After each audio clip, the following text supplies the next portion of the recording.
वरती आलोय. तर आता थोड्या वेळेला थुकवायला जाऊ आपण गल्या. तर बघा किती छान दिसते. इथली शेतं बघा कशी पडलीत. पावसाने वाट लावली सगळी शेतांची. हा शेत फक्त चांगला आहे बघा, कुठंच नाही पडलाय हा शेत. तर आता थोड्या वेळेला आपण गाल्या हुकू, नंतर या शेत चालली ना आपण टाकू पगोल्या. बघा इथल्या तो घसवडगाव आणि हा आंबेवाडी, तो मध्ये धामणपाडा आहे आणि हा पोयनाड पाहू शकता तुम्ही. तर आता चला शेतावर सावलीत बसायला अर्धे तासात.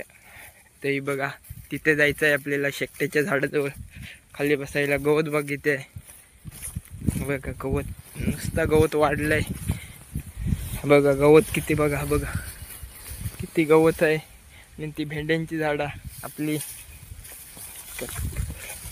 बघा किती गवत. माझ्यापेक्षा उंच गवत झालंय, एवढा गवत वाढलाय.